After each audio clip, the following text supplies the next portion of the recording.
Testing the mic. Testing the video. Testing it twice.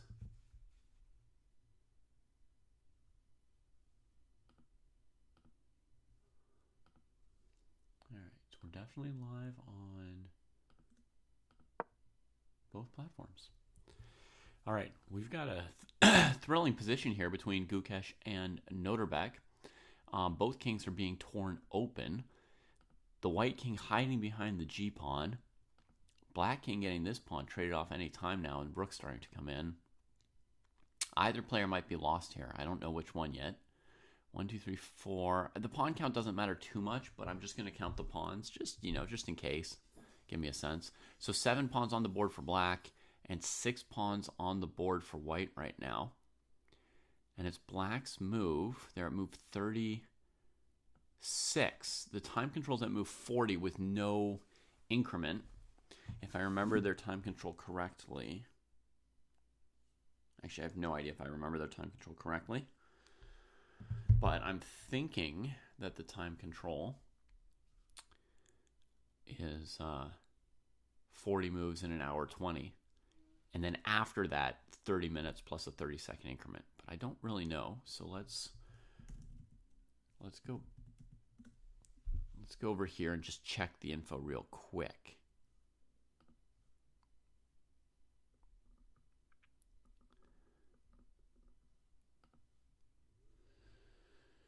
Hey Skibix, I don't know if I'll cover all games because there are 14 games at a time. I will cover more than one game. This is just the first game I clicked on. Well, I clicked on this game first because it is Gukesh. That is true. Okay, so let's see. Does it have a thing with info, right? Like the time control. Just so we can be sure of what the time control is. Schedule format. Okay, I got it right. Let's add it here.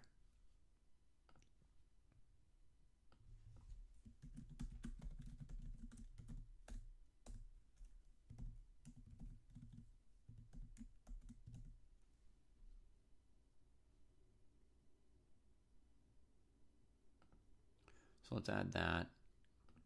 And then let's go back to the games here. We can see if there's any other game that's hotter than Gukesh's game. It's unlikely because that position's super hot. We've got Anish Giri against Nguyen. Looks technical. Nguyen's got one really bad pawn, but one active rook. Looking to force a queen trade that would fix the pawns. And that, if the queen's trade is probably a draw, the queen can go to c4. If it trades on c4, it's not necessarily a draw. Then black still has the bad pawns. Although I guess Van's plan would be probably something like trade here, and then a4 rook here, and then good luck winning because of that pawn when you've got this. Anyway, let's go look at the other games real quick. Whoa, this one's hot too. Brubaum and Eric Geisy. 2 minor pieces. Black king is in more danger because of the rooks, but this piece is incomparable to this one at the moment. That's brutal. Oh my god! Gukesh just lost in one move. This is a shocking move he just played here. I mean, maybe he's lost no matter what, but look at this. Rook g5, check. What? Hey, Michael Hutchins, there are 2 different sections. Each section has 14 players. The top section is really like a world-class section, and then the B section is like an interesting section, you know? Like some interesting players, but not tops in the world.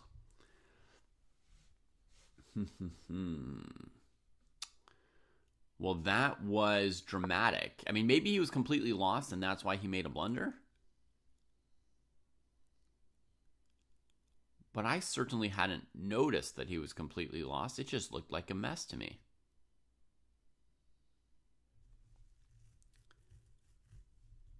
Amazing. Okay, well, that's the end of that one. What's Abdusatorov's score now? That's going to move him up basically into the lead. 3 wins, 3 draws. Huge score for Abdusatorov. And Gukesh, Another mediocre performance that drops him to 50-50 right now.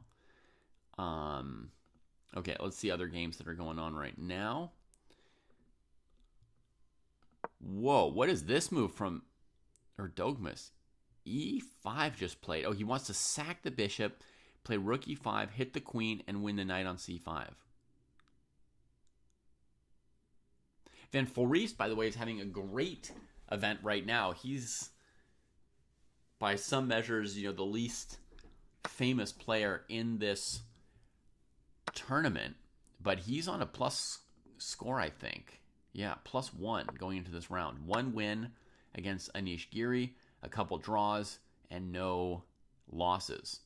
So he's quietly having a great tournament here. He bails out with a queen trade at the cost of a little bit of structure, but he's still got an endgame with opposite colored bishops. They've got 12 moves to make without much time. I would guess that Van Foreest wants to play this move and trade one of the doubled pawns, but it's not the end of the world if he can't. It's just one little problem, one little weakness.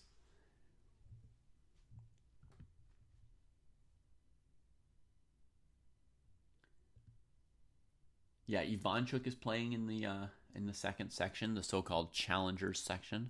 It used to be Chorus A, Chorus B, and Chorus C. Wijk on Zee used to have 3 sections as well as an open, but 3 invitational sections. And the first section was like world class, right? Like top 10, top 20 players. The second section, the B section, was like just second tier, but top 100 players still, very strong players. And then the third section was their sort of mixed, exciting section. Some Dutch players, some female players, some junior players, some veteran players, And now the B section is, or now the challenger section is sometimes a mix of both of those things. Like, it'll have some second tier players, but also some veterans, but also some women, but also some, so it's a mix. Knight d3, Van Foreest with a brave move here. Maybe he's just going to f4, but when I saw this move, my first thought was that he's thinking here, trying to win that pawn, and if you save that pawn, knight c2. I guess you could save the pawn with rook f2, and that puts the knight at it. No, trapped. Oh, zut alors.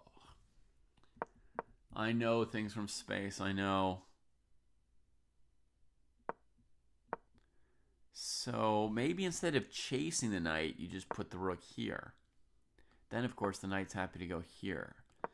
Yeah, I feel like Van Foreest has full equality here. I think this position, like, to a computer is probably zeros. Let me go back here for a second to Eric Geisy. Matthias, like, if he could rock Arjun with this knight, he's close to winning the game here.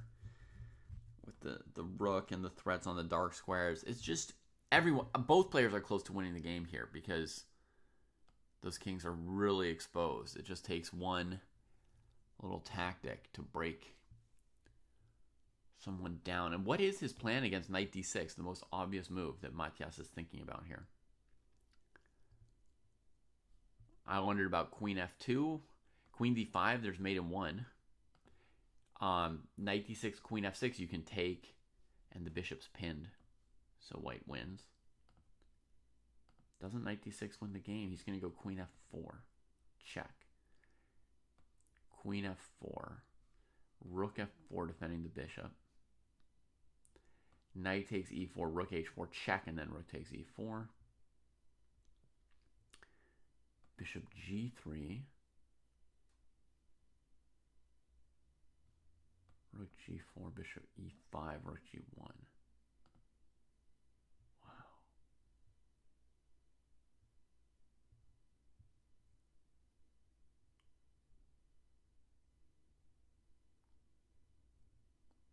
Probably Bluebaum has a forced win here. Think from Space is asking, why did Bluebaum give back a pawn like 2 moves ago? They had this position here. Potentially Bluebaum in this position. He's got 2 extra pawns. Potentially could have played a move like queen e3 or knight c3 or something. It really looks like Aragaisi played the King's Indian and lost very badly. But Bluebaum played this move, assuming that he had a forced win against this. That's what he was thinking. Then he comes here. So he's threatening queen here and knight d6. Rook f8 gets played. So as I've just shown, knight d6, queen f4, it's not obvious how he can win that situation. After queen takes, rook takes, defends the bishop. Now, if you take here, white would win, but black doesn't recapture. First they take here with check, and then they go here and black wins. I'm now showing the lines that I did blindfolded before, so anyone who couldn't follow them when I was just saying the squares, you can hopefully follow them better this way. He's played a move, and he did go for knight d6 with 1 minute left on the clock. And yeah, I was just going to say, Sweet Blues, he has a second option if knight d6 doesn't work, which is queen e5. And I haven't yet figured out what happens there. So I can't yet say what would happen there. Looks pretty good. He didn't go for it. Looks also winning for white, Sweet Blues. But maybe he's found a win with knight d6. So queen f4 got played. Now he's thinking about queen f4. That's weird.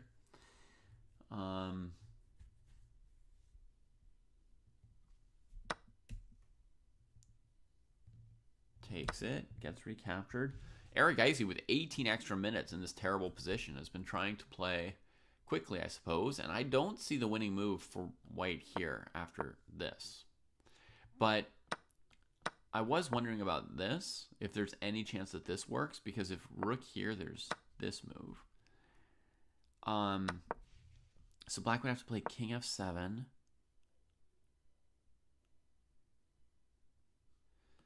Here, if you had rook g7, you'd win, but I just don't see how he does anything. And now he's down to 12 seconds in this position, Blue Bomb, so he's going to have to do something.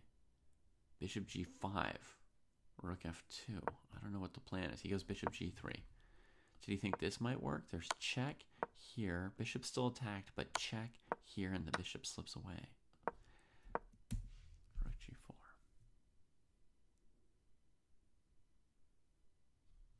King h3.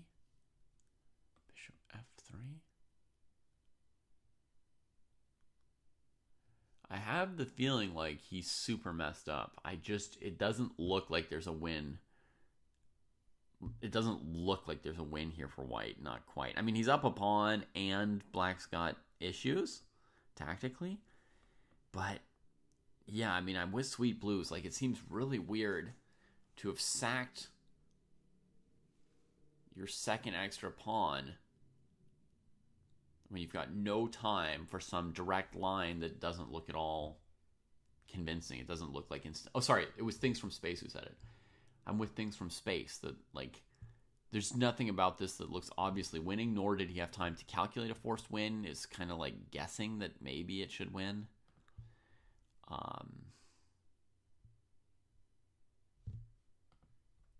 Yeah. So anyway, they've made time control. They're now 30 plus 30 time control. Go back to our dogmas. Knight did go to b4. That was the idea. Wow. Untraps the bishop. Black has 3 threats in this position.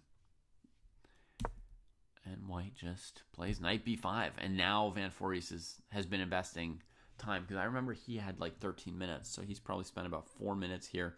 He could take here. He could throw in knight c2. What is he expecting then? Knight c2, knight c7, knight d4, knight c2, rook e6, rook e6, knight c7, knight d4, knight a8. That's a pawn down for black, but probably they can survive it. Knight a2, knight c7 is lost. c6, knight c7 looks dubious. Does he have any good way to defend this? Not this rook. This rook? If he goes rook here, then maybe white just covers a2 and c2. And the game goes on. Erdomus is being ambitious here with this knight b5 move and 6 minutes on his clock. He's playing with a lot of confidence and aggression here, but it's very risky what he's doing because probably his position's not better. So he's really giving himself big chances to blunder in the time scramble, I would think. That might just be... That just might be me talking because I would have a big chance of blundering in a time scramble, and maybe that's not even a factor for Erdomus, but it feels a little risky for me. That said, it also feels like a really good move. Like maybe he really had to go for this once this knight b4 thing came in. Bishop d7 played. Wow.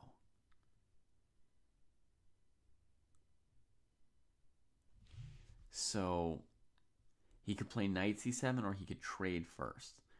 If he plays knight c7, we expect the rook to take, bishop take, rook a2, and he can grab a pawn over here on g5. And technically be up a pawn for a moment, but black's rook is active, and there's very good chances that black trades off enough material to hold.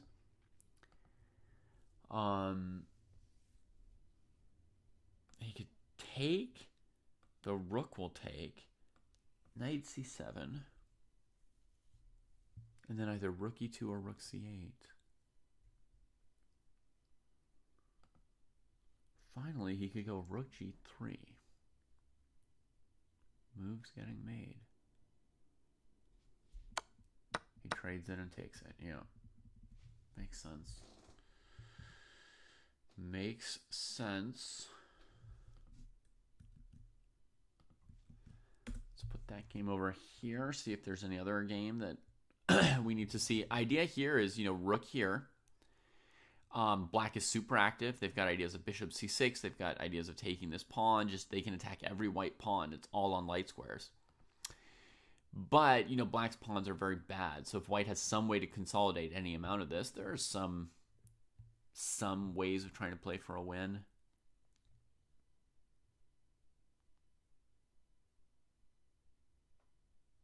Let's say we played the simplest possible move and gave that pawn.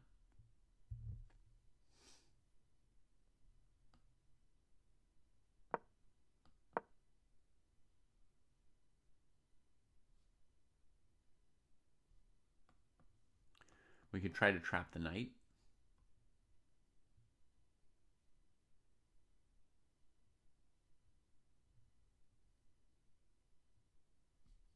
Yeah, they've got quite a few moves to make. They're at move 32. Knight c7's been played. Van Voorhis is thinking here. In addition to rook e2, there's the move rook c8. Rook e2 is the super obvious move, but if you look at rook c8 for a moment, you see it's sort of a plausible move because the knight's got almost nowhere to go, right? And you could maybe simplify in a way that you want. Let's see what he's done. I think rook e2 is even better, and that is what he thinks as well. So now they each have 8 moves to make here. There's the position over there. Let's see what else we got. Vincent Keimer, e5 just played by Neiman. Oh my goodness. If that move is good, it could be really, really, really good, right? What's the idea?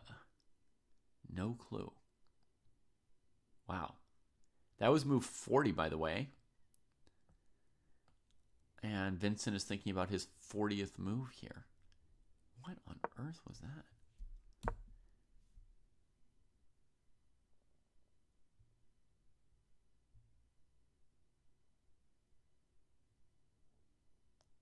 Okay, rook e5, knight e4. Queen e5, what's the point?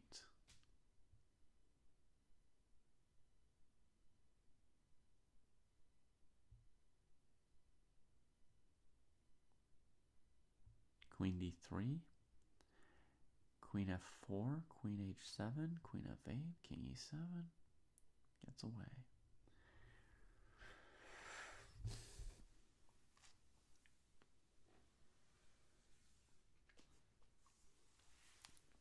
Well, I assume Keimer more or less has to play queen e5. Whether or not he can figure out what Niemann's up to in 3 minutes, he's going to have to take that pawn in the end.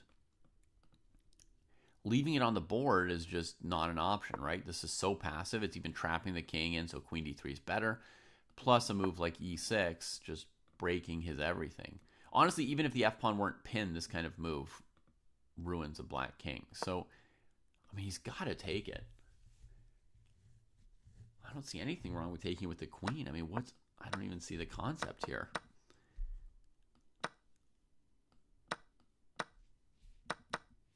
The queen's defended, so even if you could lure the king onto some square, what would you do? And this move, as far as I can tell, doesn't work. King just comes out. If you go rook e1, black takes it. Check first. It's defended.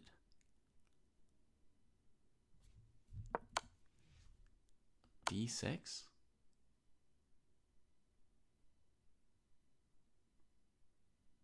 Idea knight d5.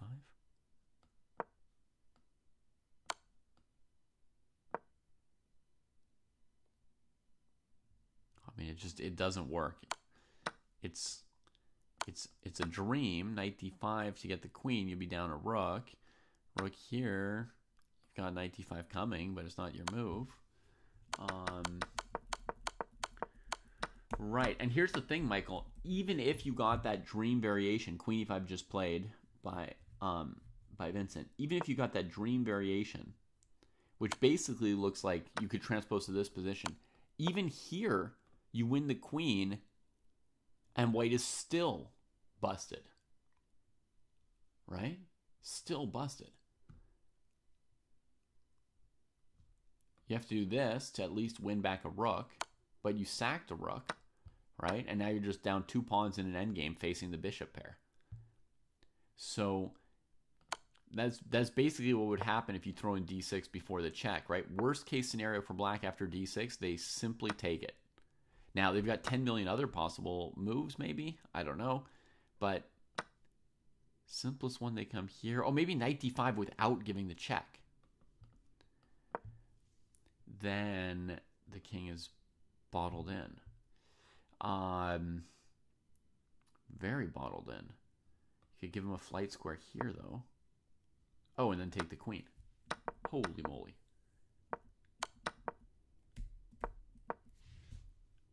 And Niemann's played his 41st move immediately. It was knight e4. So it's not that rook sack. Although that rook sack, weirdly, was not so obvious. Now, black also had the simple move g6 in response to queen d3. Just believing white, so to speak. Anyway, he goes knight e4, threatening to take the bishop and threatening to play knight f6, knight d7, or knight e8. So the most obvious move is bishop e7. No other move is super obvious. Bishop d6 is pretty obvious too. Bishop d6 as well, right? Because then after knight check, king takes, you could take whatever you want, but black's got a big enough counter threat.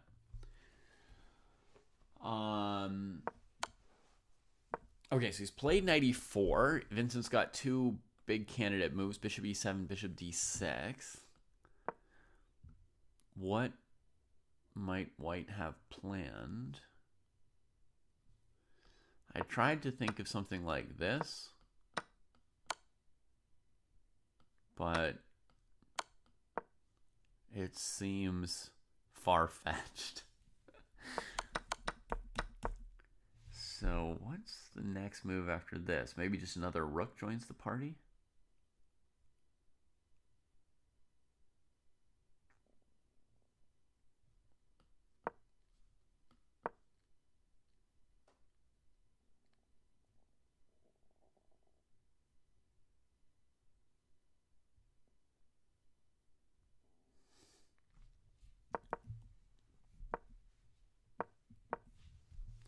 Whatever Niemann's up to,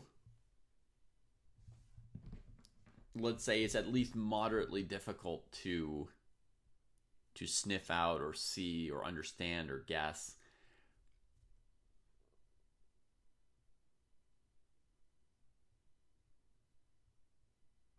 It's not obvious.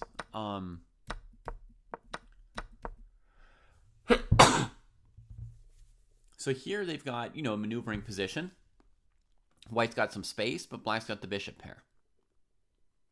And they're at move 39. The pawns seem a little bit like maybe the dark squares could get lost. Black could have control of the dark squares and white could lack dynamism with these pieces.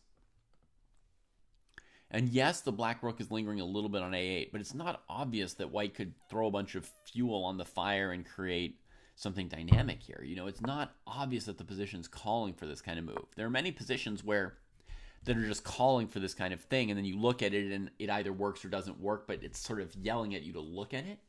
Here, I don't know, maybe a little bit. These pieces are yelling at you, just get rid of that pawn, but it doesn't really feel like it's gonna work to me. It feels more like this kind of a position, like use your open file, and then if they do this to try and shut everything down, come here. Now you're threatening rook f6, and if they move the king, right, then you have either rook f6 anyway with minimum perpetual, maybe winning with rook f6, and you have e5, right? I don't know. Instinctively, it doesn't scream at me to play e5 yet. I understand there's some possible bad scenarios for these pieces. You could be a little concerned. Maybe you could even eventually wonder about e5 for those pieces' sake. But it also doesn't feel like you're definitely lost, and sacking a pawn is going to be a bridge you're not going to be able to uncross. So to me, this is like a very obvious way to feel like, yeah, we're still in the game. Instead, Neiman choose to go for this thing, which again, I don't know that I would look at it or how much I would trust it. And then knight e4. And here he's got Vincent thinking. And of note that Neiman, after going for e5, he plays his 41st move very, very quickly. And then Vincent is still thinking. So Neiman is ahead of him in terms of figuring out what they want to do in the position. There's one element in chess which is like who's got the better position on the board. And then there's another element which is like who's deeper into figuring out what's going on and figuring out what they need to do and what they want to do, And that person can often use that to get ahead on the clock or to generate better moves if the other person is rushed and tries to keep up with them on the clock. Why did Kamer play bishop c5 a couple moves before? I think he wants to bring the bishop to d6. This is Jar. That's the best square for the bishop.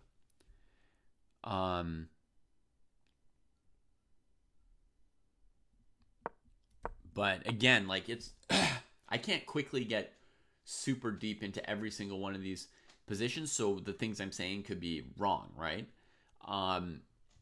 But first glance looking at this position, this bishop might be even better on d6 than on b6. It's no slouch on b6, but maybe it's even better on d6, and so that's what he was thinking about. I will say from Vincent's perspective, one of the main things I would want to do in this position is put a piece on e5 to block these pieces in. So I understand a little bit Neiman's, lust to get that pawn out of the way that's on e4. So as black here, I would have considered heavily rook e5 and queen e5 as my candidate move in this position. But yeah, best I can say, I think bishop c5 is heading to d6. Okay, we'll leave them there for a moment and go grab another game.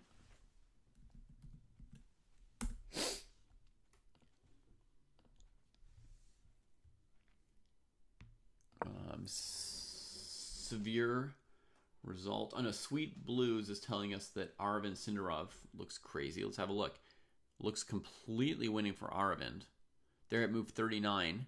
No increment, so just 30 seconds to pick their moves. Oh, black does have an extra queen in a second here.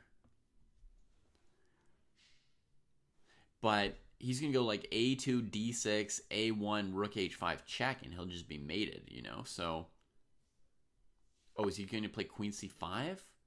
White must have something against queen C5. Maybe against D6, then he'll play queen C5. Whew, mama. And this king is open too, right? Like at some point, Sindarov has this resource, check, you know, and then if the king comes over, rook G8. So I have no idea what's going on here, but they just made 40 moves. Is Sindarov in the challenger section? Oh no, Sindarov's a big boy now.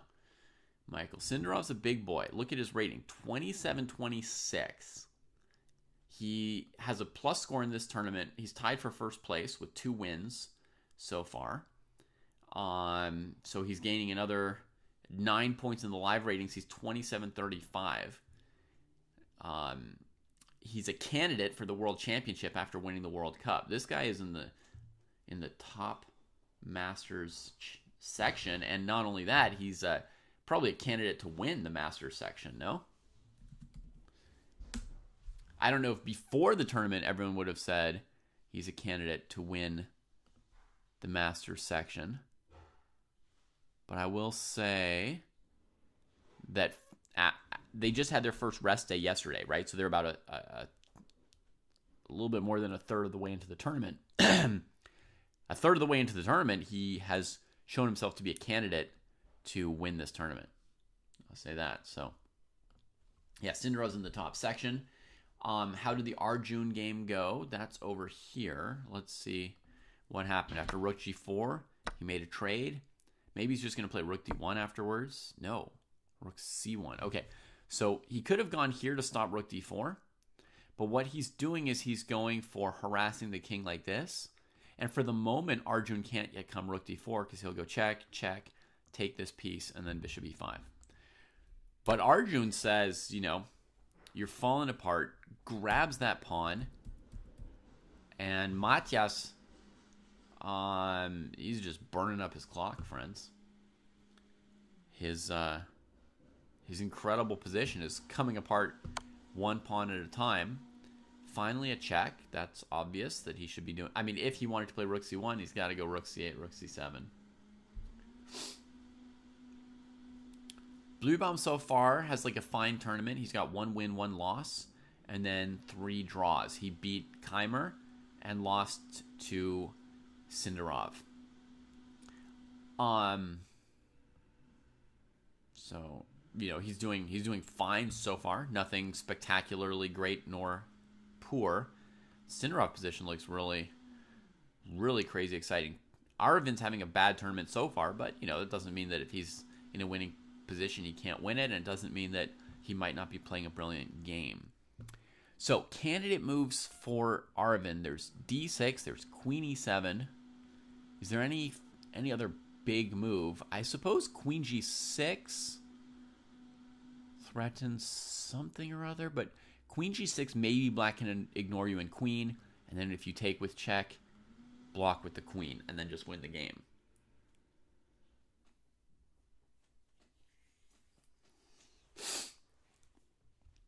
So then the other big question is D6, Queen C5, stopping rook H5.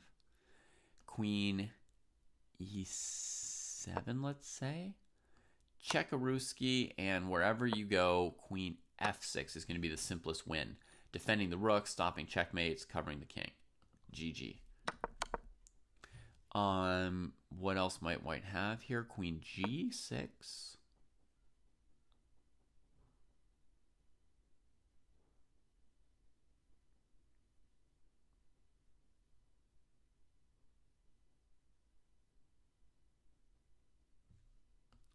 Check. This is the only square because there's rook G8. And now here, stopping the checkmate. Check. Here, boom. So you got to go here and check.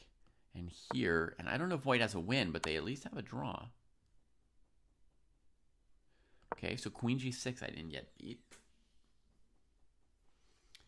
Threatening mate.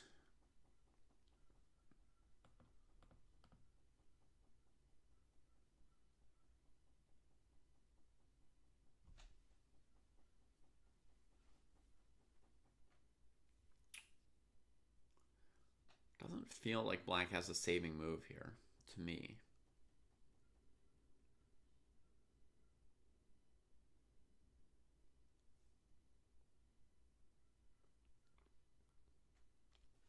Yeah, feels like white has a draw there. So let's look at d6. See if there's a move other than queen c5.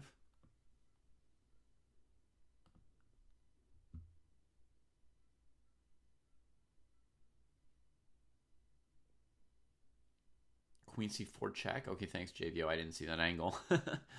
Check. Here. Check. Beautiful. Okay, this might win for black. So again, king g3, rook here. King h5, queen f7, I think we can rule out as well. So the king has to go back where he came from. But then this just wins, right? And cleaning up that. Oh, JVO found it. I think that might be just winning for black. So let's look at that again. Queen c5, queen g6, check. d7, you take it. King g3, rook g8. King g2, rook g8. King h4, queen c4. Yeah.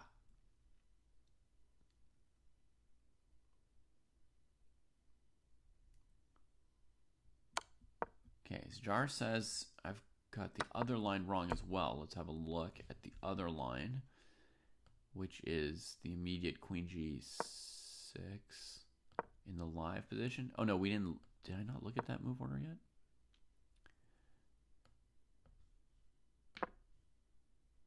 Right, if queen h5, queen h7, but queen h6 is a draw. Here, here. And here, repeat. So queen g6.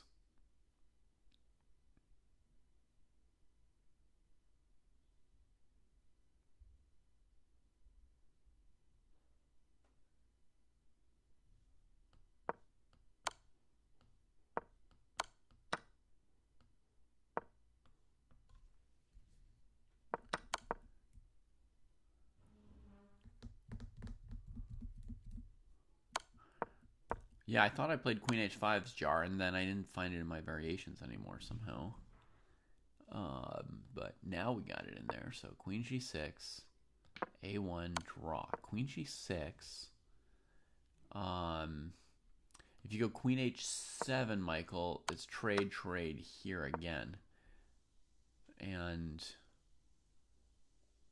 you can maybe get a draw as black, but you're certainly not going to win. Queen g6 has been played.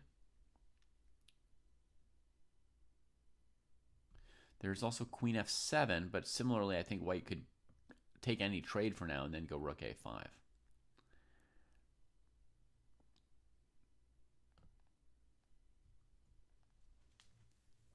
Wow, looks like Aravind found the draw, huh?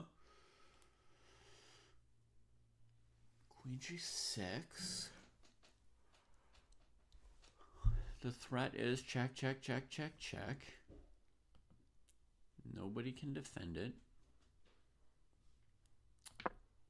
And Sindarov doesn't stress over it. He just says, yep, it's a draw. Okay.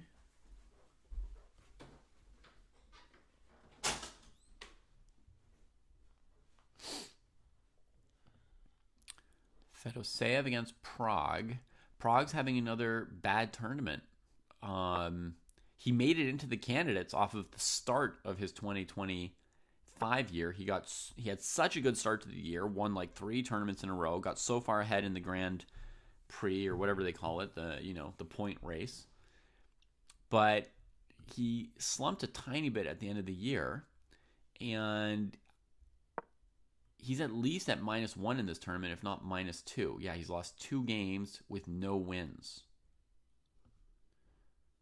So he's really struggling here, and he has a chance of losing this game as well to Fedoseev here. Fedoseev is on +1, one of the lower-rated players in the master section. But he's on +1. And he had incredible, beautiful, crushing victory against Arjun. a couple days ago. Incredible. With this game, Arjun as white, Fedoseev as black. If you haven't seen it, man, that's a game.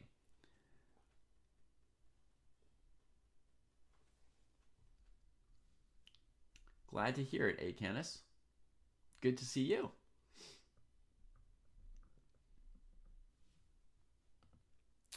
Now, I mean, black just has to hold these pawns, just hold the line, right? And it's hard to defend these while attacking. I don't know that white has any major winning plan here. So we'll see, but we'll check in on them later. It's not as dramatic as some of our other positions. Let's check over here on this other rook endgame. So Anish traded the queens. At what point? He saved his queen. Van makes the queen trade anyway with this rook to the second rank plan. Anish goes here and defends while staying active.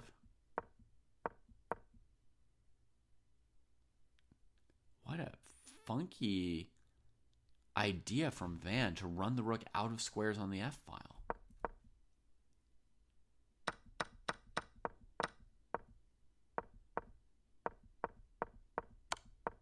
Looks like a draw, this endgame. Black should avoid check. King here, d7. Even that might be a draw after rook d1. But probably black should come here just to guard the pawn with the king. I think it should be a draw. So I'm going to go to one of the other games. I'm going to go to Van Foreest and Erdogmus. Oh no, I've already got that open there, so I don't need to. I can just click over to it. Okay, so let's click over to the games we got. So we got rook c8 check, king f7, rook check, king g6, grabs that pawn. So Matias is at least still up one pawn at the moment. You still can't get behind his pass pawn because he's got rook g7, king g7, bishop e5. So black needs a move like bishop f6. And then if d6, rook d4, or d7, and then improve the king. I don't know. My instincts are that Matias has kind of lost his mind and that somehow Arjun will draw. But the position is still objectively difficult for black, I guess. Meanwhile, Van Foreest and Erdogmus have also made move 40. Whew. Didn't look like it was necessarily going to happen. Here he throws in a3, saving that pawn, knight c2. No rook f2 because knight d4 would defend the rook. So bishop f2 takes. Rook comes here. Looks nice. The bishop is sheltering g2, but Van Foreest activates that bishop anyway and then goes after the b3 pawn. White threatens rook g7, bishop d4. He doesn't go for rook b3, and he doesn't go for rook g7. I mean, if you can't win with rook g7, you can't win this position, Yagis. He doesn't go for rook g7?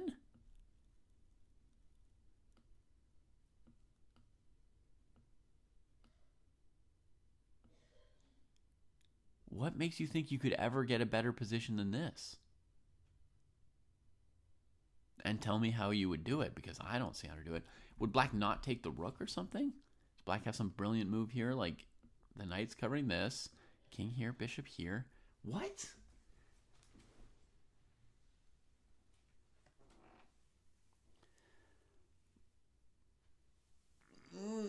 Stan from Germany telling us it's Mateas.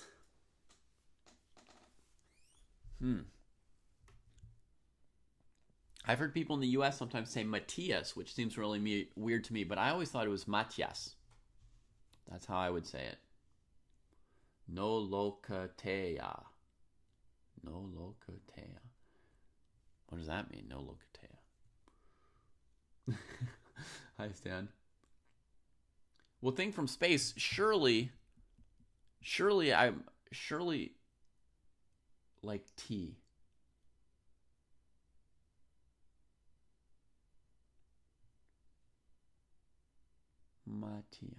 Matias. Okay, I mean, I would say Matias. if I were just speaking. But surely I'm missing something about Rook G7? He couldn't have just... I mean, this kid couldn't blunder that if it's good. It looks like he wins everything. In the sense that it wins the G pawn and saves your B pawn, which was otherwise already dead. And you get a tempo on the knight. What?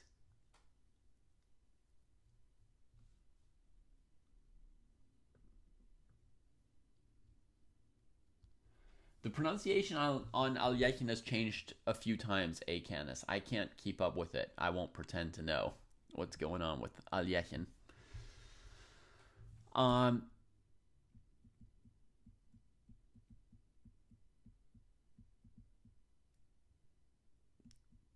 Doesn't go for the G pawn here. He's still up a pawn, though, right? I mean, he's still got chances. The king is in bad shape. And he's still got chances. He's still up a pawn.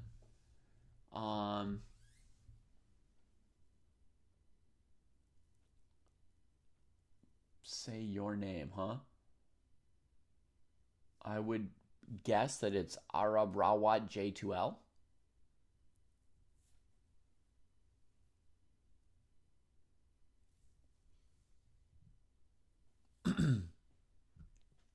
No, I'm David. Nice to meet you, Arab Rawat.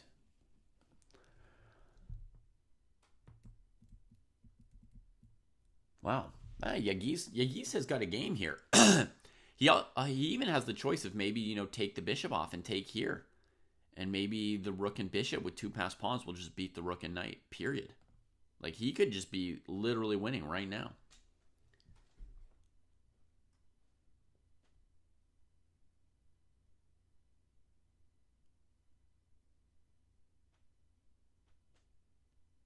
Who are my favorites of the young generation? Man, Canis, I love them all. It's really hard for me to pick favorites. I'm a big fan of Yagis, who's playing here, and I love his style as a person and as a chess player. Aragaisi, Gukesh, and Prague, all three of those like top tier, 2800 level Indian talents. They're all fantastic people as well as chess players, so I'm just huge fans of all of them. I like the Uzbeks, Abdusatorov and Sindarov. I like all of them, man. It's just, yeah. It's just really, we're spoiled for people to root for, shall I say. Like people with great chess and they're like good people off the board,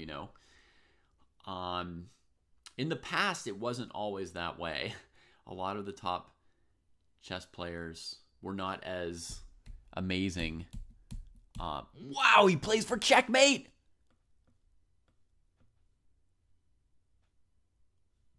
Oh my goodness, folks!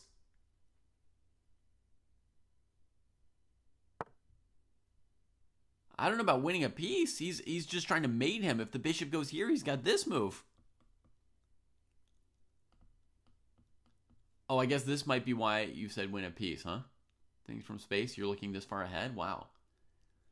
Playing for checkmate is highly recommended by the dojo program. And Van Foreest resigns. Erdogmus gets his first win in the master section of Wijk on Zee. The little kid is playing at the top level in the world. This kid is 14 and a half years old, folks. Yagis Erdogmus Khan. He is coming off of winning a classical match against Maxime Vachier-Lagrave last month. That was his previous event. And here he is in the top section of Wijk on Zee. He's got one loss, a long, tough game to Sindarov, and now one win, and otherwise draws. Again, showing 2700 level play at the moment. I don't know if there's ever been a 14-year-old who played this well. Ever. Period. The only possibility would maybe be Bobby Fischer, right? Bishop a7 was quite a move. Here's some awareness, man. I mean, I'm sitting here counting pawns, you know, like, what would Jesse say? The minority attack is for, what does he say? Proletariats, plebeians, something? He's got something about it. Anyway, I'd be sitting here counting this pawn, you know, and wondering about, like, how am I trying to convert this pawn? What's my best option? He says opposite colored bishops are for mating. I've done my polgars, and he steals the last flight square from that king. That is disgusting. Wow. Commoners. That's what it is, Race 2GM. Thank you. It's for commoners. You have more unread chess books than Yagiz is years old, for sure. Master Michael says the minority attack is for peasants. Peasants. Peons, plebeians, and commoners. Jesse knows a lot of words for commoners, huh? King e8, in a sense, was even worse, Mike Hutchinson. If you mean at this moment, it was like a standard mate pattern. That makes a pretty nasty pancake of the Black King. Yuckies! Oh my God. Sensational. Sensational. Bishop a7. Welcome to the dojo. Let's bounce around to some of our other games, because, you know, while we're excited about one game, there's always more stuff going on. So we got knight e4, bishop e7, Sakovic. Niemann throws the next pawn at the board. I'd thought of this move just because of the way he was playing, but I didn't see what the point of it was. He then plays queen f2. Yeah, I mean, I thought maybe in this position it was time to play queen f2 or rook f1, and that sacking this pawn gives black this extra bishop e6 move. I'll show you. Black doesn't play it, but bishop e6, right? What are we doing? What are we doing, Hans? And this is why I thought there was no point in sacking the pawn. But Vincent attacks with the pawn, doesn't even defend f7, counterattacks everything like this. Why doesn't he take on f7? Nobody knows. Rook f8. Oh, rook f8! Here, folks. This position here, there's one killer move for black. Maybe there's some other, but I think it's very instructive, this killer move, rook f8. Just turning this thing on f7 from a strength to a problem piece. Now it's hanging. Black's threatening to take it and to take the knight. And when you trade, the recapture with the tempo on the queen, and then just victory.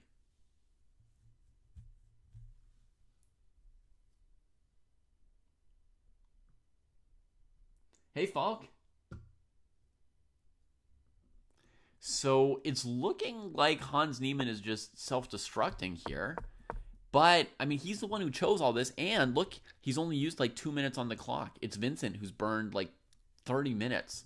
Since we've been watching this tournament, right? Vincent has used maybe 30, 40 minutes off his clock.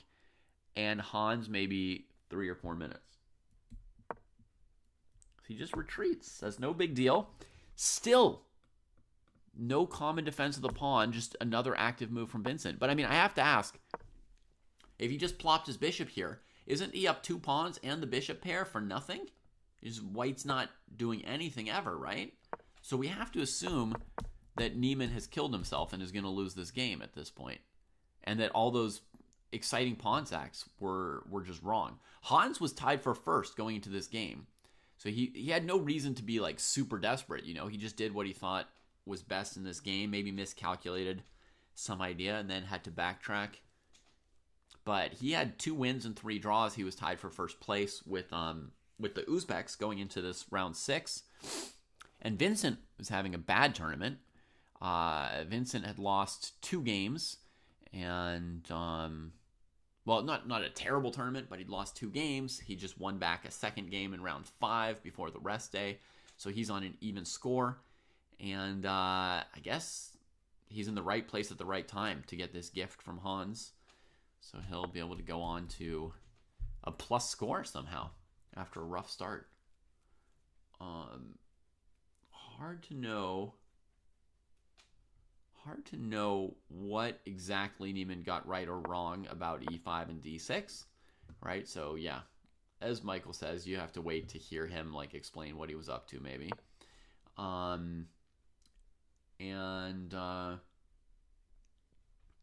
Hey, Falk, the tournament is thrilling. I think it's got a very, very low draw percentage for this kind of 2,700 plus level of play. And Stan wants to see the rook f7 line, so let's see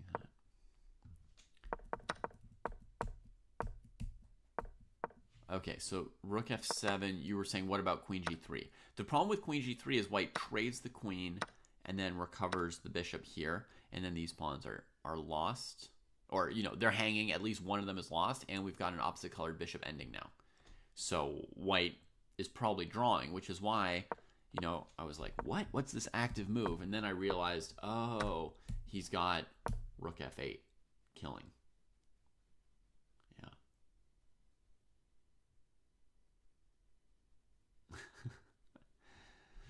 So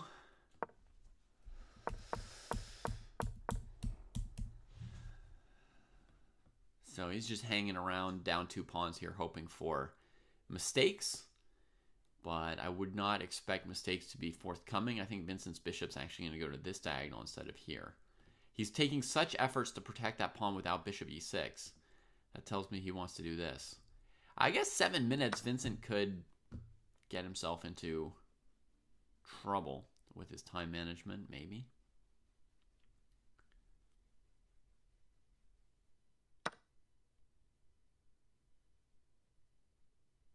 Very good, Danny boy. Very good. Okay, let's click on some other games. So we got here Bluebaum versus Arjun. Here's where we left off. Bishop f6, called it. a4. King needs to come closer, called it. Interesting, a5. So if rook takes, does he push or he takes? I feel like he takes. Rook here, b7. Not even sure why he can't do that, but okay, he just trades it. This pawn's closer to his king, so it's even easier to deal with. This game's going to end up in a draw. And Bluebaum should really kick himself over this game. He was up 2 pawns for nothing, and in time trouble decided to go for some kind of forced win that he couldn't calculate properly. And then came out in an endgame only up 1 pawn instead of 2, and it was pretty close to drawn, this endgame. So chances were mostly gone there. So far, folks, we've got a loss for Gukesh today with perhaps a horrendous blunder. Well, we know it was a bad-looking move. The question is, was he winning, drawing, or losing when he did it, right? But we've got a win for Noterbeck, so he's in first place with 3 wins. Yagiz Khan wins to get back to equal. And Sindarov drew. Neiman's probably losing.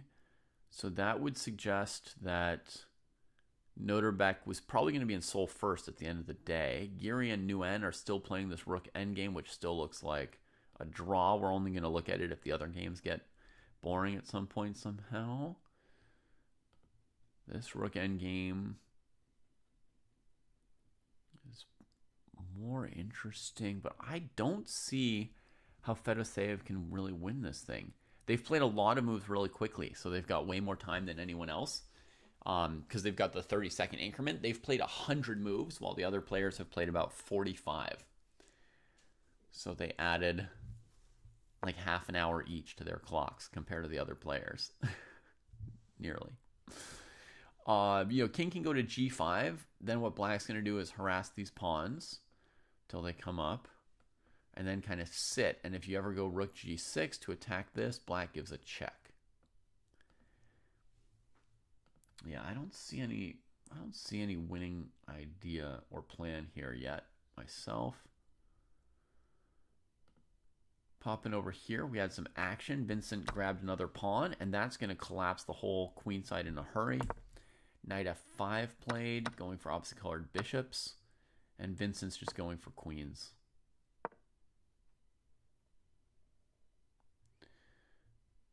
Han's just blitzing every move in seconds here, as if his only chance is, hustling a blunder out of Vincent.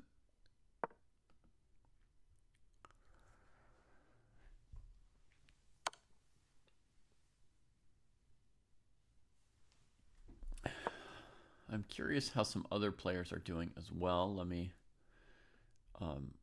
go, if you don't mind, to the challengers section for a moment.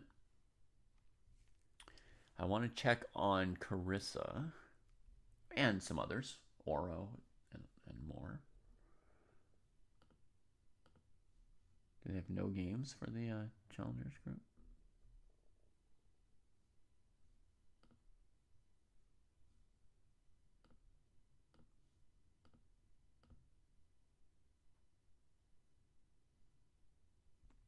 There we go, some games. All right. Aiden Suleimanli, who's in first place, drew today. Oro and Carissa are still playing, both of them. Carissa's got a tough opponent today, Andy Woodward. We have some wins over here for White. Ivanchuk beats Robers. Maurizi beats Bibisara. He's also going to compete for first place in this tournament, I think. Marc-André Maurizi of France. And Velimir Ivic, who had a very bad start to the tournament. He got his first win today against Erwin Lamy. Let's check out this position here between the two Americans. Andy Woodward trying to bring the king here and win this pawn. White's queen is badly placed and black's is well placed. And it's hard to improve her too. Yikes.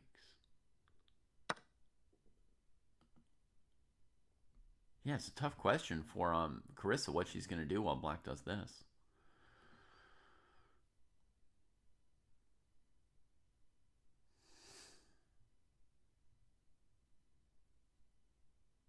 Might be time to pitch the pawn. Just to improve the queen.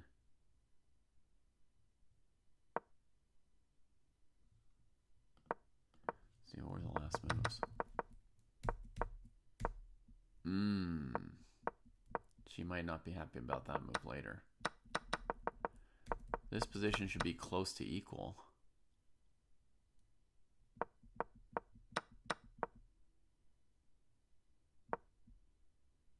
Oof.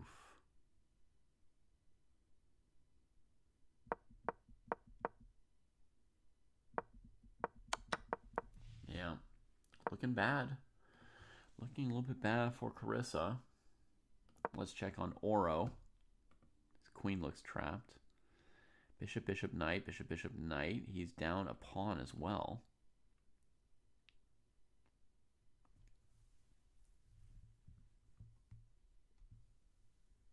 Is a GM norm possible for Oro this tournament?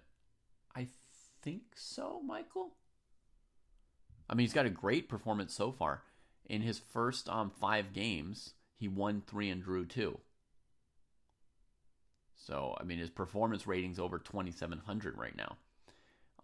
I assume he's got great chances at a GM norm.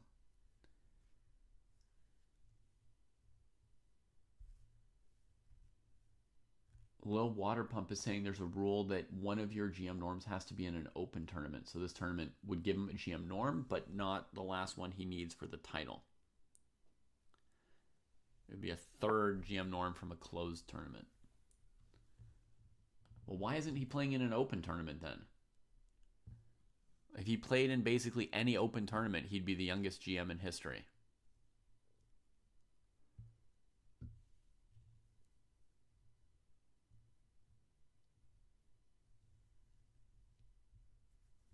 Huh. Maybe he doesn't care about the record. That would be cool. Honestly, that would be really cool.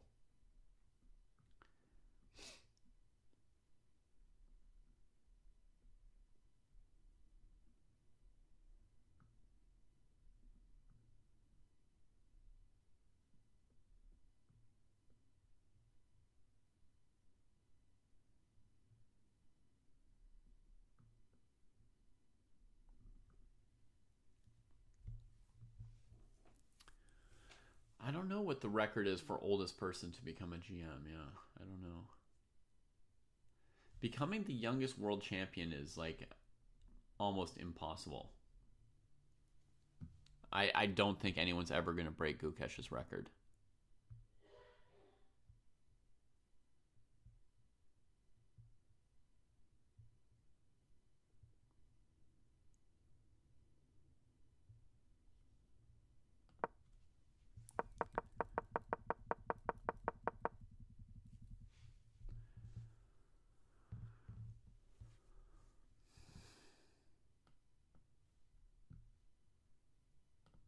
Okay, and somebody says we should look at the final position of Ivanchuk's game.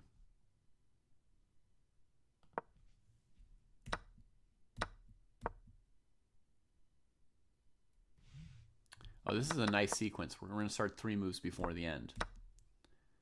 So right here, black's threatening back rank mate. Saves the rook.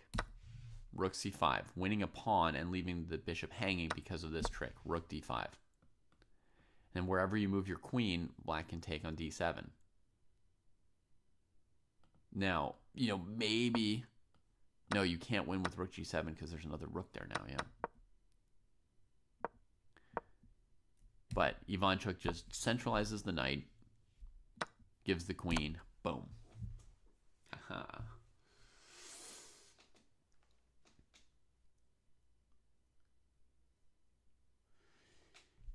Hey, yellow. We have 2 players who are like 2,000 to 2,100 who are doing the game and review group. But we would need 2 more to sort of keep offering that at a monthly basis. 4 is the minimum for us to not lose money on it. Right? Your other question is, I mean, to answer your full question is a big topic to answer. And partly I can't answer it. Partly the participants need to answer it, right? So queen c5 played, as I suspected. I think he's going to grab this pawn, but obviously he could trade queens and grab this pawn. Okay, I was right.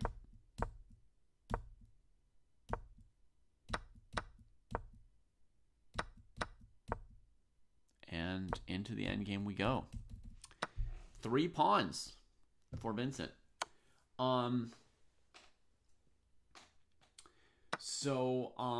Yeah, you're asking how are the lectures going? Is the project a success, right? So a big part of it, yellow, is how are the people doing the lectures feeling about them, right? Like, what's the feedback from the people doing it? What percent of them feel like it's really great? What percent of them feel like it's so-so? What percent of them feel like it's worth the money? What percent of them would want to do it in future months? Do they have ideas for improving it that we could implement? So really, like, most of the feedback, I think, would have to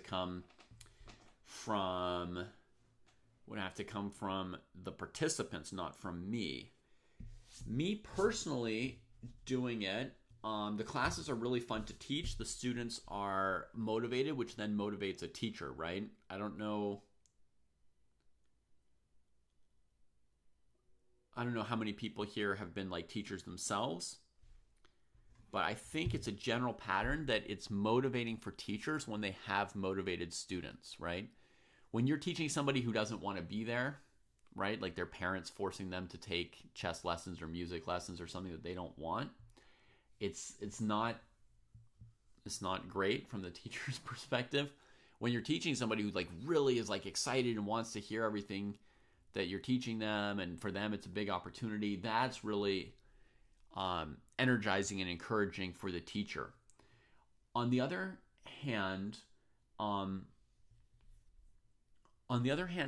I do see one potential problem from the teacher side of it, right? Which is, in theory, for this program to work out long term, like the numbers are very important. We need to be able to hire teachers to do the classes, right?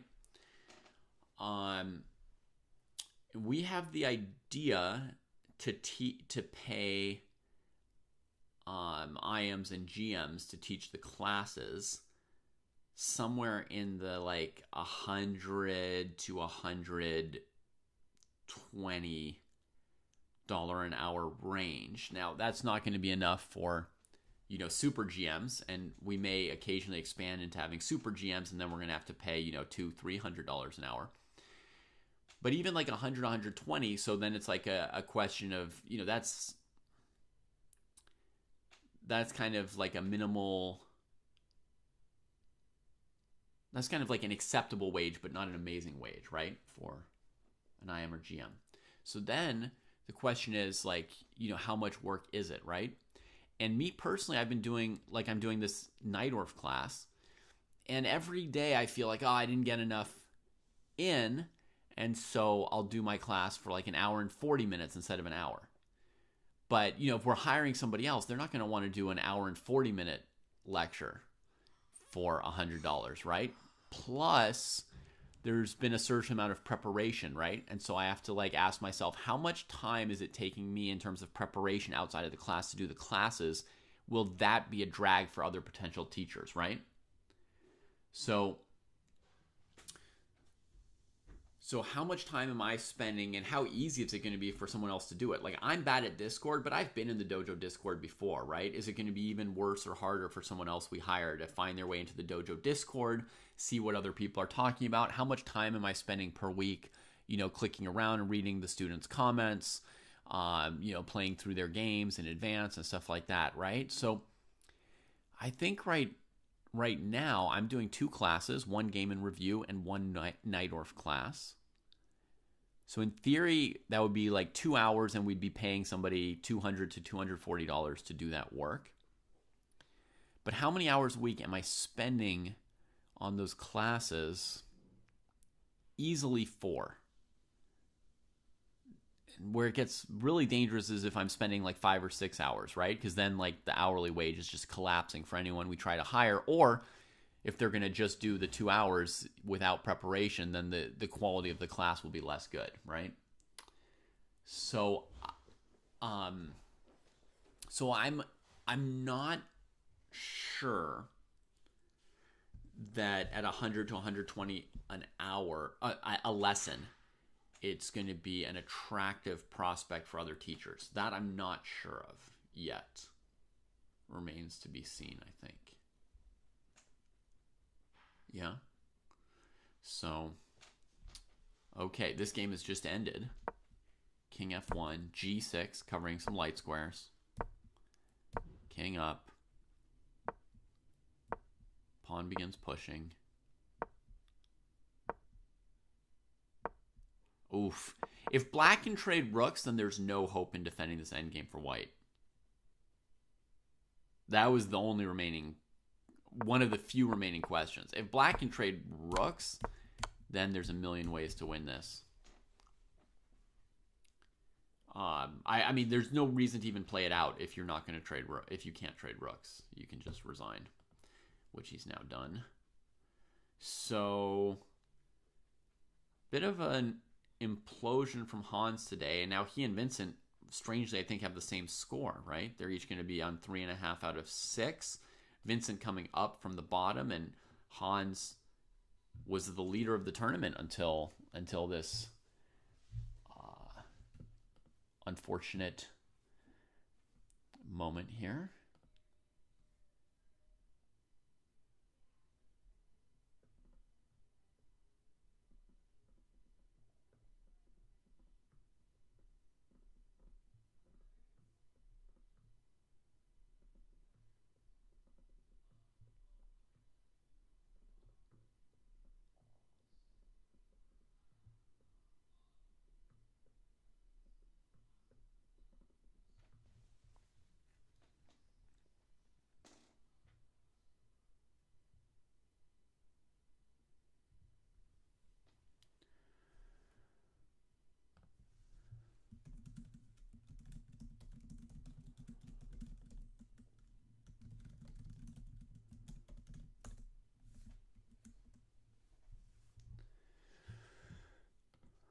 Okay, any games still ongoing then? Blue Baumann And Aragaisi drew as expected. Carissa gave the pawn with queen b2, similar to d6. And then active queen and just hoping to hold. Makes sense. Assuming that position there. Oro has traded these bishops, weakening the black king a little bit, but it's... Yeah, I mean, he's just playing to try and grovel a draw here as Oro, just trying to stay in this game.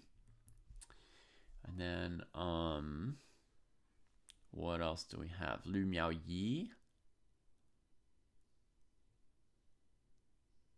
against Daniil Yufa. Looks draw-ish. Black has good space for the king. White has the outside passer and can keep black just sort of defending that pawn. Should be a draw, I would say. Black has plans like this, but they can mostly be cut off, I think.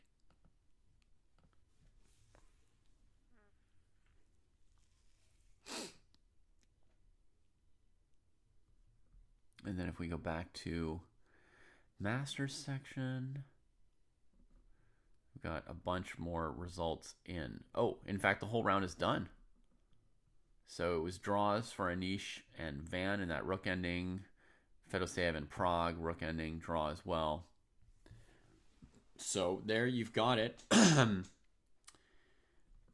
And I'll just click on the standings for a second. It should be Abdusattorov in sole first place now with 4.5, followed by Sindarov at 4. Yep. And then Kamer's really come really far. He's up into shared third place with Neiman and Fedoseev here. Erdogmus with 3, Bluebaum with 3, Gukesh with 3, Van Foreest with 3, Arjun with 3. And only 4 players suffering here. Anish, Prague, Nguyen, the lowest rated by a lot, expected to suffer. Well, okay, Yagiz is also low rated. 2 low rateds. Everyone else is 2,700. And Aravind still struggling so far at this tournament. So I think that's going to be pretty much our coverage for today for this event. We've got the weekly dojo staff meeting now, which I'm going to go join. So I will leave you here, I guess. Hey, Yellow, the idea for a 2,200 plus group is probably for Kostya, Jesse, and I to be students, right? And for us to hire a super GM to teach us. And we haven't moved on that yet. I mean, I think all of us are probably happy to do that at some point. But right now we're first focused on teaching the first month of classes ourselves and trying to get some feedback and seeing how it goes. And then another big thing for us to test is, can we hire somebody else to do it, right? So I think probably in February we will have some other titled player as a guest teaching along with us, and we'll see what their experience is from the teaching side of that whole thing. Yeah. All right. So everybody, Wijk on Zay, it's been really exciting so far. And this weekend, of course, I'll be busy with family, but maybe next week I'll look at some games some more. But for anyone wondering, I really think this tournament is lots of fun. Tons of young, ambitious players, right? In fact, let me say one last thing at the risk of having opened my mouth too much. I think what makes this year's Wijk on Zay so great, there's 2 different ways of putting it. The presence of all the young players, the absence of the old players. When you look at the drawing rate for players over 2,700, it's super high. So normally in this kind of tournament, you're looking at a 75% draw rate and 25% win rate. 1 out of 4 games decisive. The games can still be super interesting, especially to masters who can get into the details, and draws can be fascinating games. But there's a little bit less blood, and also sometimes the games are not all fascinating, right? What's going on? I have a theory that the older players are trying to make the games simple. They're trying to take minimal risks because they've got less confidence than the young players. So actually, it's older players or players with less ambition who are going to be killing more games, players with less confidence. And the people who really believe in themselves are going to lead to more exciting games and a higher percentage of wins and losses. So look at this field. There are so many strong young players now that Wijk aan Zee for the first time has a field without any old players, basically, right? The two oldest players are Fedoseev and Giri, I think. You know, they're about 30. Bluebaum is about 30. But, you know, these players are actually still at the peaks of their career. So that's the thing. Giri has been maligned for his draw rate at times, but he has been playing ambitiously this year. So look at what you've got. You've got, you know, young, hungry, young and hungry, young and hungry, young and hungry, young and hungry, young and hungry, young and hungry, young and hungry. 8 in a row, right? Then 2 more very, very ambitious young Indian players, right? So that already gives you 10 out of 14 players are just, you know, 18 to 21 years old. Sorry, Erdogan is even younger, right? So they're either like teenagers or 21, 22, trying to become 2,800, trying to become world champions, right? Lots of confidence and aggression and ambition. And then, you know, Van Nguyen, the greatest result of his life was winning the Challengers, you know. So he's here to play against these stronger players. Bluebaum is at the peak of his entire career, and he's a candidate. You know, Giri, candidate. This is, you know, his big chance to become world champion this year. And Fedoseev very close to his peak. His peak was like 1 year ago, but it's not very far off. So I think that's why Wijk aan Zee is so great, because you don't have any of the people who just make draws, basically. You don't have the old players. I won't list them by name, but let's just say, look at the top 20 players in the world, and all the oldest ones are missing. Yes, and that is what makes a good chess tournament right now. All right, so enjoy your weekends, folks. Be great, and I will see you later.